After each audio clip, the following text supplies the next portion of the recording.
आह दोस्तों, एक बहुत गहरी और राहत की सांस लीजिए क्योंकि नेमार फाइनली इन है। स्वागत है आपका आज के इस एक्सक्लूसिव विश्लेषण में, जहां हम ब्राजील के वर्ल्ड कप स्क्वाड का पूरा टैक्टिकल पोस्टमार्टम करने वाले हैं। एक ऐसा स्क्वाड ना जिसने आते ही लिटरली पूरी दुनिया के फुटबॉल फैंस की धड़कनें बढ़ा दी हैं। इस चर्चा में हम कोई हवाई बातें नहीं करेंगे, सीधे फैक्ट्स देखेंगे, फॉर्मेशन समझेंगे और उस दिमाग को पढ़ेंगे जो इन सब के पीछे है। तो देखिए, आज का हमारा गेम प्लान बिल्कुल क्लियर है। सबसे पहले नेमार की वापसी और वो राहत की सांस, फिर स्क्वाड के वो चौंकाने वाले फैसले, उसके बाद फॉर्मेशन और स्ट्राइकर की जंग, चौथा इन घरेलू खिलाड़ियों के सिलेक्शन का रहस्य, और आखिर में हमारे लेजेंड्स की वो इमोशनल आखिरी विदाई। चलिए शुरू करते हैं। शुरुआत करते हैं हमारे पहले और सबसे बड़े पॉइंट से, नेमार इन, सांस में सांस, the relief of the number 10। यार, हम सबको ना वो typical Brazilian Samba style football देखनी है, वो फ्लैम्बोयंट डांस, वो मैजिकल ड्रिबलिंग, और सच बताऊं तो नेमार से बेहतर वो फील हमें और कौन दे सकता है। और सबसे बड़ी खबर यही है कि नेमार जूनियर ऑफिशियली टीम में हैं। मैनेजर कार्लो दादू जी ने बहुत ही डीप ऑब्जर्वेशन के बाद ये क्लियर कर दिया है कि उनकी फिटनेस बिल्कुल टॉप लेवल की है। लेकिन क्या आप इस बात पर यकीन करेंगे कि ब्राजील में बाकायदा एक पोल हुआ था कि नेमार को जाना चाहिए या नहीं, और हैरान करने वाली बात यह है कि वोट स्प्लिट थे, लोग बटे हुए थे। सीरियसली, उस खिलाड़ी के लिए जो ब्राजील की फुटबॉल हिस्ट्री का ऑल टाइम टॉप स्कोरर है, ये बात सच में दिमाग के परखच्चे उड़ा देती है।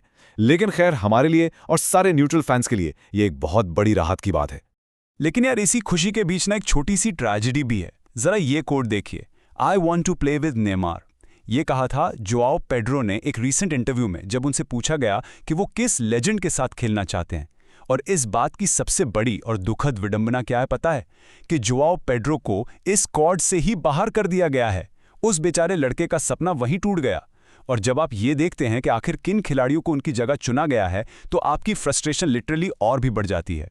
और यहीं से हम आते हैं अपने दूसरे पॉइंट पर, स्क्वाड के चौंकाने वाले फैसले, डीकंस्ट्रक्टिंग द मैनेजर्स लॉजिक। सिर्फ एक, जी हां, ये गैब्रियल मार्टिनेली के इस सीजन में मारे गए प्रीमियर लीग गोल्स की कुल संख्या है। मार्टिनेली सिर्फ एक प्रीमियर लीग गोल के साथ वर्ल्ड कप स्क्वाड में जा रहे हैं। मतलब अगर एक गोल मारकर ही सीधा वर्ल्ड कप के लिए क्वालिफाई किया जा सकता है, तो भाई मुझे भी ले चलो। मेरे पास भी जर्सी है, पीछे 10 नंबर लिखा है। एंथनी ने 14 गोल मारे हैं, बेहतरीन खेला है पूरे सीजन, पर वो बाहर है। ये सच में किसी बुरे मजाक जैसा लगता है। देखिए, अगर मैं मैनेजर होता ना, तो मेरी फैंटेसी फिक्सेस की लिस्ट बहुत क्लियर होती। मैं मार्टिनेली को बाहर करता और जोआओ पेड्रो को अंदर लाता। फाबिन्हो, जो अब सऊदी प्रो लीग में है और साफ दिख रहा है कि वो अपनी पेस गवा चुके हैं, उनकी जगह मैं चैंपियंस लीग में तहलका मचाने वाले गैब्रियल सारा को लाता। और पाकिटा का क्या सीन है? वो पिछले कई कैंप से गायब थे, इंजर्ड थे, अचानक 10 महीने बाद वापस आ गए और सीधे वर्ल्ड कप। मैं उनकी जगह आंद्रे सैंटोस को मौका देता।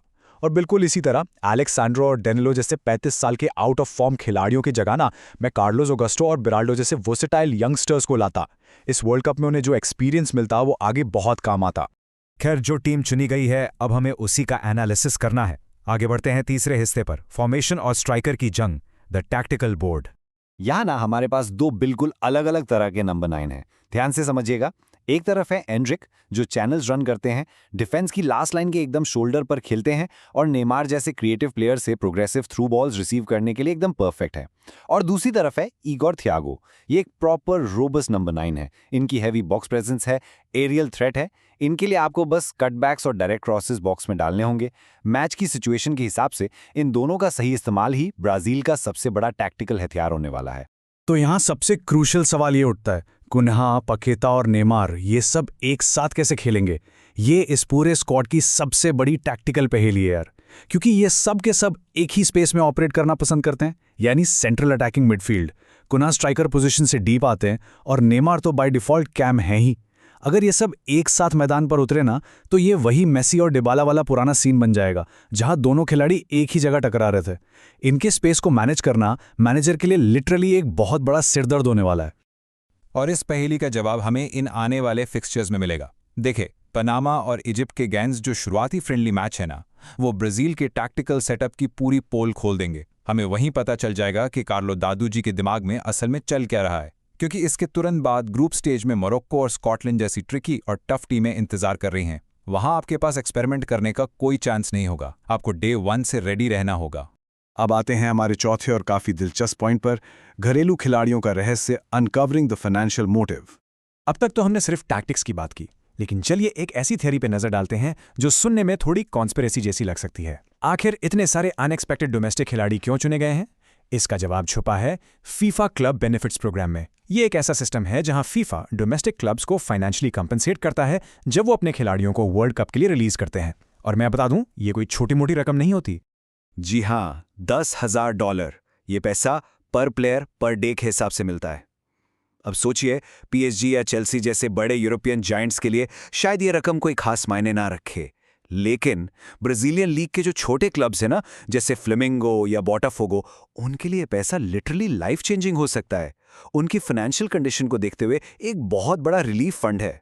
जरा इस टेबल को देखिए। प्रीमियर लीग से 8 खिलाड़ी हैं और ठीक उसके पीछे ब्राजीलियन लीग से 7 खिलाड़ी। मैं ये बिल्कुल नहीं कह रहा कि लोकल लीग से खिलाड़ी ले जाना कोई गलत बात है, लेकिन अगर आपका मकसद पैसा कमाना और लोकल क्लब्स को सपोर्ट करना ही था, तो भाई आप 35 साल के पुराने खिलाड़ियों को क्यों ले गए? आप यंगस्टर्स को ले जाते ना, उन्हें वर्ल्ड कप का एक्सपीरियंस मिलता, बड़े क्लब्स के स्काउट्स उन्हें वर्ल्ड स्टेज पर देखते तो उनकी वैल्यू और बढ़ती। एक तीर से 2 शिकार होते यार, पैसा भी मिलता और ब्राजील के फ्यूचर स्टार्स भी तैयार हो जाते।